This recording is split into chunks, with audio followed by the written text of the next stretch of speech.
Madam Chair, may I manifest that what we are seeing now is not a single isolated statement.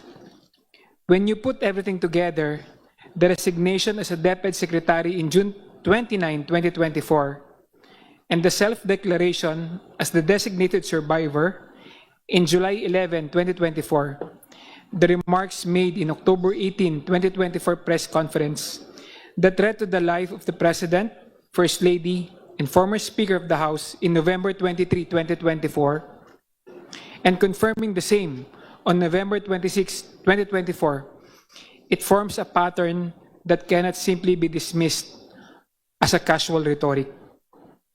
Ito po ay hindi about sa politics alone. This is about whether these statements cross the threshold of a credible threat that requires a state response. Thank you, Madam Chair. Yun lang po. Thank you. We will go back to the video of resignation and designated survivor. If there are any other members who wish to manifest or raise questions on this video, if we are done, then we recognize the Honorable Rog Gutierrez. Thank you, Madam for Chair. his clarificatory questions. Madam Chair, just on that point po, no, and I do agree that tama rin naman po yung ginagawa ng NBI that in relation to the threat video, they're looking at other videos to provide context. And actually, naalala ko lang po, there was another video, I think, that was a pronouncement by a family member of the Vice President in relation to a sort of political destiny of sorts, yung dun tungkol sa mga Romanov at mga Mussolini. I would just like to clarify, Madam Chair, was that also included for context in the investigation of the NBI? May we hear from the NBI? The Honorable Gutierrez is asking if the video about Romanov is part of your submissions. Yes, Your Honor, it's part of the submission. The same has been authenticated yes, as well? Yes, Your Honor, but it's being considered on an ongoing investigation. It's part of your ongoing investigation. Honor. What's the pleasure of the Honorable Gutierrez? Madam Chair, that was just a clarification po, no, kung na-consider. That's all. Thank you, Madam Chair. Madam Chair, The Honorable Bel Zamora. short manifestation. I believe that all of us saw this video also wherein the brother of the Vice President referred to the Romanovs. If I may interrupt, since we are discussing on the video, for the guidance of the members, since it's part of the submission, with the indulgence of the members, may we play that video? Yes, Madam Chair. Yes? So, Secretariat, please be directed to play the video about that Romanov.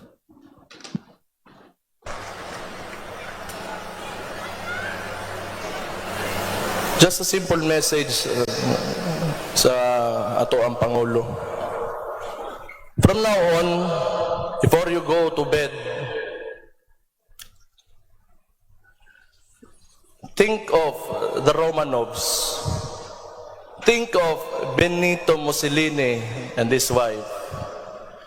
And think of what happened to you in 1986. And maybe you'll reconsider the direction that you are taking.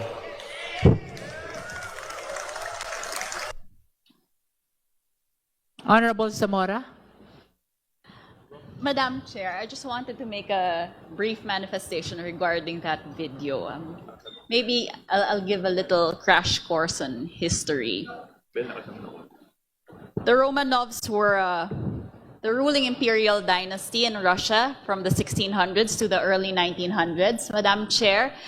And why? Sila po ang royal family noong 1900s until 1917. Noong 1917, nagkaroon po ng February uprising kung saan napilitan mag-abdicate o i-give up ni Tsar Nicholas II ang kanyang pwesto dahil may communist uprising. Pagkatapos po, October 1917, merong another uprising by the Bolsheviks, which was led by Vladimir Lenin, And ano pong nangyari dito? kaya mahalaga itong Romanovs na to. Sila po, ang buong pamilya, ang mag-asawa na si Tsar Nicholas II, si Tsarina Alexandra at ang kanilang 5 anak ay kinuha, nilagay sa isang house sa Siberia at isang araw pinagpapapatay po silang lahat. So, yun po ang reference, nakababahala po ang reference nila sa Romanovs. Bakit naman din po nila babanggitin si Benito Mussolini? Sino ba to? Ang fascist dictator from 1922 to 1943 ng Italy. He allied himself with Hitler and the Axis powers until he was removed by King Victor Emmanuel and executed in 1945. The point is, Madam Chair, nakababahala nga ang kanilang reference sa ganitong mga okasyon, sa ganitong mga tao, and their propensity to refer to executions or to idolize dictators is appalling and should not be countenanced. Thank you, Madam Chair. Madam Chair. That is very enlightening. Can we hear first the appreciation of the NBI? Having heard the history from the Honorable Zamora, how did the NBI appreciate this video of Mayor Baste? Yeah, well, thank you for the cross-current history. Although we already have traced back why there's a referral on that matter. So, and I tend to agree with the Honorable Zamora that the reason why we're still considering what we're saying, that there is an ongoing investigation, because just recently, I think first week of April, there was a rally in Club Filipino when they launched the Rage. Even the name, you'll see it, Rage. So, wherein the Mayor Baste Duterte made reference to kuhain yung ulo ng Pangulong Marcos, ano? And we've noticed a pattern na paulit-ulit, laging sinasabi, kuhain yung ulo. I think there was also a video submitted by NBI, which was also being considered in the ongoing investigation, that Vice President Sara Duterte also preparing to remove the head. You know? And I'd like to make a reference on the earlier statement of Honorable De Lima on the pattern of behavior of the family. So lahat po yan ay recorded naman and been publicly used. And yun pa po yung isang nagiging challenge sa amin sa NBI, because again, just recently when the President Bongbong Marcos was present live in Palayan, Isabela, meron pong isang individual doon sa live na nag-post na barili na yan. So it's very alarming dahil hindi na, parang continuing na po yung threat sa ating Pangulo. And kami naman po sa law enforcement, any threat to the President or high official in government, we consider it as a threat to the national security. So it's good that these things are being raised here.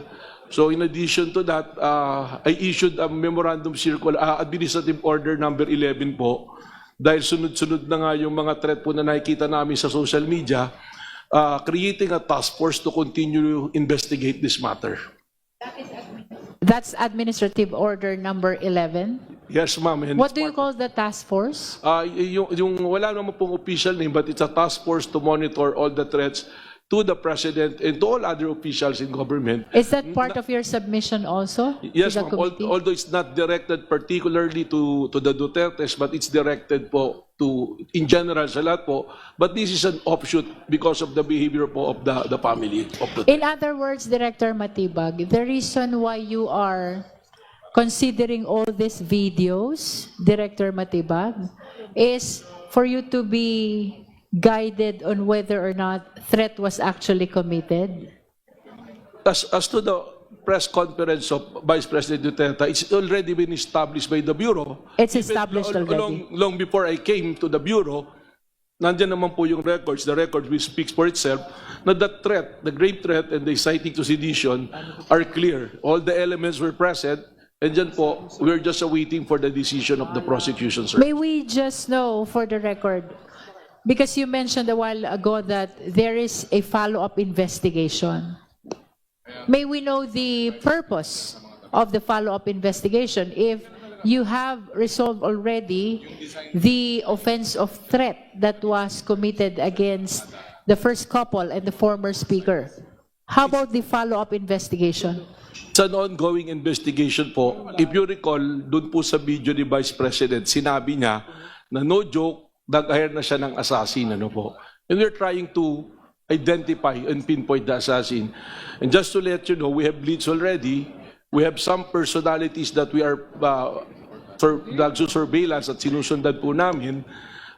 But I have to caution you and immediately say that I apologize that we cannot name the names of those individuals naming sinusundan, but we are zeroing on several individuals already na maaaring yun po yung kinausap niya doon sa threat na ginawa po niya.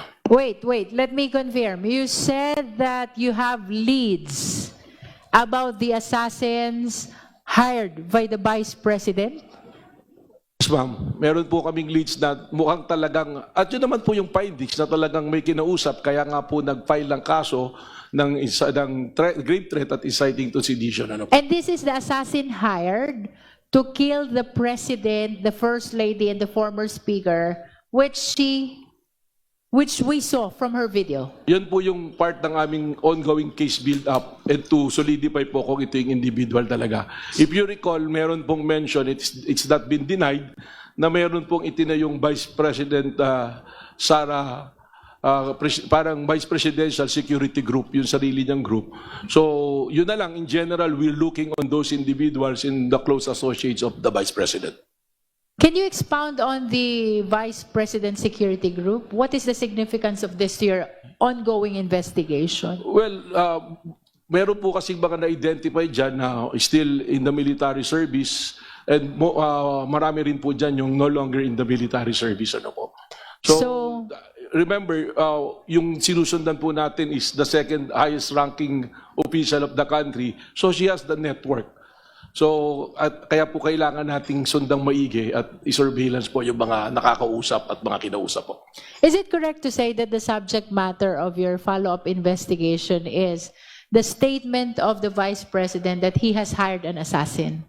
Yes po, doon po talaga yon dahil we considered it as a serious and actual threat to the life of the President, kaya kailangan po naming bantayan. And you consider the creation of the Vice President Security Group significant in the investigation of this having hired an assassin? Para sa amin po, yes, because it is very unusual to a Vice President. If you will look at the history of other Vice Presidents, hindi po ganun karami yung security group na nakabantay po sa kanila.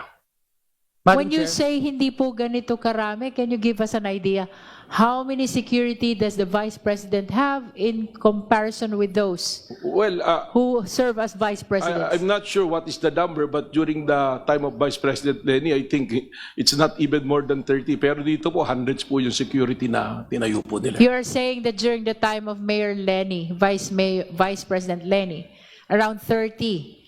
That And is my recollection po. during the time of VP Sara, how many? Hundreds po ngayon yan eh, yung na-identify dyan eh. By hundreds? Is it 100, 200, More than is, I think it's ranging from 500 po. Nagbawas 500? Makikita nyo naman po yan, di ba, doon sa paggasta doon sa confidential fund na mention po yan eh. So this is 30 versus 500? Is that what you're saying, Director Matibag? So this is unusual po. It's not usual doon sa comparison. And we're looking back also as far as the other Vice President at that time. Thank you. Now, Madam Chair. may we- Madam Chair. yes, I was about to call you. We Thank you. recognize the Honorable Tino and then the Honorable Vice Chair Brian Po. Thank you. Actually, Madam Chair, yung napag-uusapan ngayon ni NBI Director Matibag, actually yan yung precisely yung ating line of questioning. Kung babalikan po natin yung statement, yung threat ni Vice President Sara Duterte na siya mismo ang bumigkas, let me quote, yes, huwag kang mag-alala ma'am, sa security ko kasi may kinausap na ako na tao. So yun po ang sinabi niya rito. Tapos yung kinausap niya na tao, yun yung sinabi niya na pumayag na papatayin niya ang Pangulo, ang First Lady at ang former Speaker kung siya ay mapatay. Tama po ba? Hindi po ba ganun ang eksaktong statement ng Vice President. Tama po. Kasi kaya nga po, we arrive with that conclusion that the threat will be ongoing. Until such time na makita po natin kung sino yung kinausap, or unless the Vice President will reveal it, which I think it's impossible, hindi po natin pwedeng alisin yung threat po sa ating Pangulo. Okay. So again, malinaw po, idiin po natin sa mismong statement ng Vice President, yung nakita nating video kanina, sinabi naman niya no, na sa security ko kasi may kinausap na ako na tao.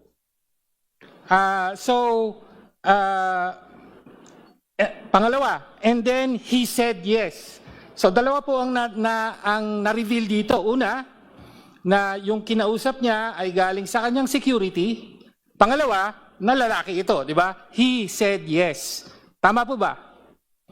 Tama po. Okay. So medyo nananarrow down po. Pag sinabi pong security ng Vice President, again, ito nga po, katulad ng binanggit nyo, yung Vice Presidential Security and Protection Group. Tama po? Tama po yan. At ang pinuno niyan at that time ay itong si Colonel Raymond Dante La Chica. Tama po? That is correct po. Okay. So, inimbestigahan nyo na po ba ang VP SPG, including Colonel La Chica, kaugnay dito? Yun nga po yung aming sinasabi, there is an ongoing investigation, and in fact, we are coordinating with other agency so that we can pinpoint who is that individual po. Okay, so napakahalaga po sa recommendation dito sa affidavit of investigation, ang rekomendasyon na po ng NBI ay sampahan ng kaso ng grave threats, 3 counts of grave threats ang Vice President at saka inciting to sedition. Pero hindi po maaring matapos doon dahil lumalabas may isa pang party, no? Bukod sa Vice Presidente, meron siyang kinausap at meron siyang napapayag, sumang-ayon na pumatay sa Presidente, sa First Lady at sa dating Speaker, no? So in other words, hindi lang po, tama po ba sabihin, hindi lang po simpleng nag-hire ng hitman ang Vice Presidente, kung hindi ang hitman na ito ay posibleng miyembro mismo ng Armed Forces of the Philippines. Tama po ba? It's always it's a possibility because the members po ng Vice Presidential Security and Protection Group, sabi ko nga po, may mga active members po ng military po dyan. Okay. So, in other words, yung betrayal of public trust po dito ay hindi lamang sa mga krimen na nabanggit, kung hindi, dahil nga pinapayag pa ng Vice Presidente at inamin niyang napapayag niya na ang isang miyembro ng Armed Forces mismo ang pumatay, no? At hindi lang ng ordinaryong mamamayan, kung hindi ng Commander-in-Chief mismo at ng iba pang mga individual at opisyal. So, yun lamang po, Madam Chair. Kailangang madiin po natin na ganong kabigat, no, ang inamin ng Vice Presidente sa sarili niyang mga pananalita na kitang-kita natin sa video. Maraming salamat, Madam Chair. Madam Chair. Thank you, Honorable Tino. Now we recognize the Honorable Vice Chair Brian Po. Is there anyone requesting to be recognized? Madam Chair. After the Honorable Vice Chair Brian Po will be SDML Lawrence Defensor, and then Congressman Terry Redon, and then Congressman Reneco. Thank you. Madam Chair. Madam Chair, I'd like to ask the NBI kung included po sa submission sila ang isang interview with the VP wherein a few days after yung original threat, the VP had affirmed that the threat was serious but with condition. Na kung namatay siya, that's the only time the assassin would act. Was this submitted by the NBI? May I, Madam Chair? Yeah. We are submitting it now. It's part of the subpoena ducis tecum that was issued to us for us to attend today. And that I think the Honorable Po is referring to the November 26 press conference. And We have here the copy. It's been authenticated also. Yes, Madam So Chair. I'd like to turn over to the committee secretariat. Thank you po. Do we happen to have a copy of that video para makita ng mga kasama natin dito on the record?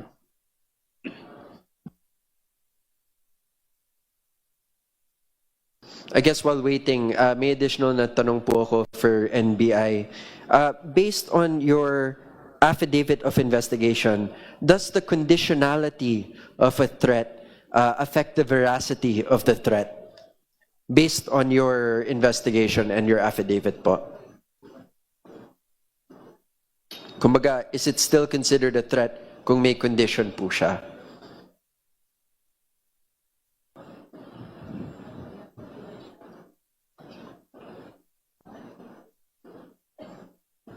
The same was considered during investigation, sir.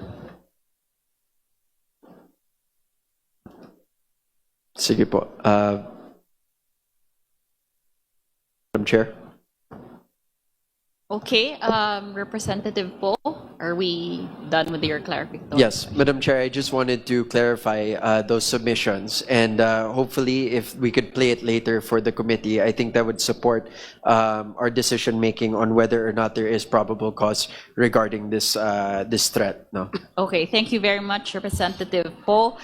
I'd like to recognize our SDML Representative Lawrence Defensor. Thank you, Madam Chairman. May I request that the threat video be played again because I have one question to Director Matibag. Can I have the video played again at the proper volume? Comsec, please play the video of November 23, 2024.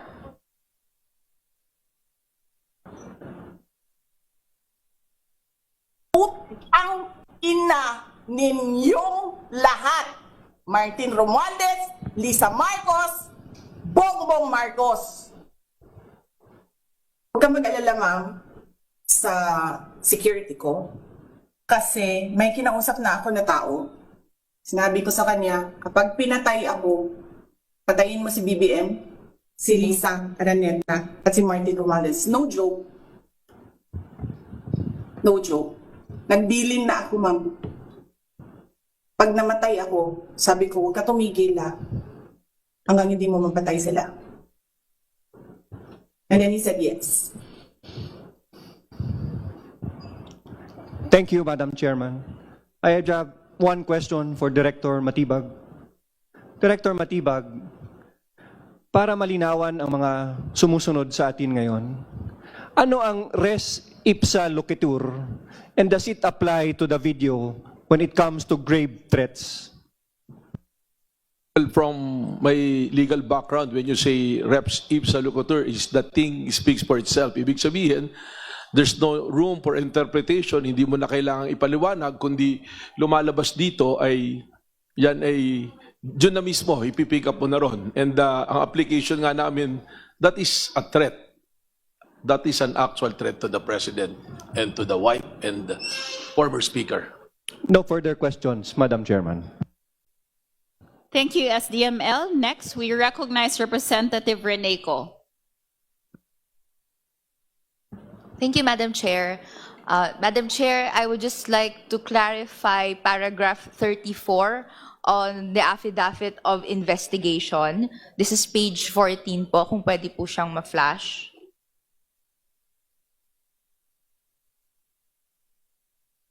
Madam Chair, if we could ask the Committee Secretariat to flash paragraph 34 of the affidavit of investigation.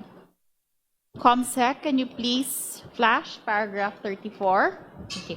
I have several questions in relation to the sequence of events happening on November 23. To clarify po with the NBI, mga anong oras po yung press conference na nangyari noong November 23? Your Honor, nag-start po siya ng November 22 ng 11:30, around 11:30 p.m. And natapos po siya November 23 at around 1 to 2 a.m. po. Okay, so natapos siya ng very early morning ng November 23. Yes, Your Honor. Okay. And dito po sa paragraph 34, this is following yung mga iba't ibang paragraphs that ask yung mga reporters that were present during that Zoom press conference, tama po, no? May ganong pag-reach out sa mga naging reporters. Yes, Your Honor, we issued subpoena, Your Honor. Okay. And paragraph 34 specifically details yung naging response ni Reuters reporter Mikhail Flores doon sa subpoena. Tama po ba? Meron po ditong paragraph na sinasite kung ano yung alam niya in relation to not only the November 23 press conference that happened very early or natapos very early in November 23, pero later that afternoon, meaning ilang oras na po ang lumipas, no, may opportunity ulit na kausapin ni VP Sara Duterte ang mga reporters, and I quote, she further stated, no, thinking and talking about it is different from actually doing it. When that happens, no, there will be an investigation on my death. The investigation on their deaths will be next. Ano pong findings ng NBI in relation to this later, November 23 hapon na pahabol na statement ni VP Sara Duterte? Ma'am, kinonsider ho din namin ito as part of our investigation. Okay. Basically, you're saying yung findings ng affidavit of investigation, counts of grave threats, etc., it includes itong statement na ito? Yes po, ma'am. Okay. The next part of my manifestation will be a manifestation na lang po, no? From what I've gathered doon sa diniscuss, no, hindi po bugso lang ng damdamin yung pagsabi na no joke, may plano siyang i-assassinate ang isang tao, much less the president. But rather, hours after, no, kung saan may opportunity siya na mag-clarify, i-emphasize yung pagka-joke niya, hindi naman niya po ginawa yon. Mas in-emphasize pa niya na kung may pagkamatay nga, kung mamatay siya, no, may susunod na mamamatay. No, so clear trend of impunity po ang nangyayari, Madam Chair. And my last manifestation would be, it is clearly stated in this affidavit of investigation that the NBI found, no, that yung kanilang findings passes their recent, no, standard of reasonable certainty of conviction. This is under the Department Order Circular 15, no, na mas mataas po sa probable cause. So, ibig sabihin kung ang NBI ay nahanap na meron pong reasonable certainty of conviction, yung mga pwedeng makaso kay VP, no, more or less that should dictate whether the lower standard of probable cause, that ito po yung pinapahanap sa atin as House Committee on Justice, mamimit naman po itong threshold na ito. That's all, Madam Chair. Thank you, Representative Ko. Next, we recognize Representative Terry Rodon. Maraming salamat, Madam Chair. Sa NBI po, base po sa Part 3, Paragraph 10 ng Affidavit of Investigation, meron din po kayo iniimbestigahan na video noong pong October 18, 2024, kung saan sa isa pong press conference ng atin pong Pangalawang Pangulo, which is also referred to in Paragraph 114 of the Sabaya Complaint, kanya pong sinabi na gusto niya daw pong tanggalin ang ulo niya. Si Pangulong Marcos po ang tinutukoy po dito, hindi po ba? Tama po ba ito? Do you confirm it? Yes, Your Honor. Okay, can we flash that part of that particular affidavit? Okay. DZRH Special Coverage.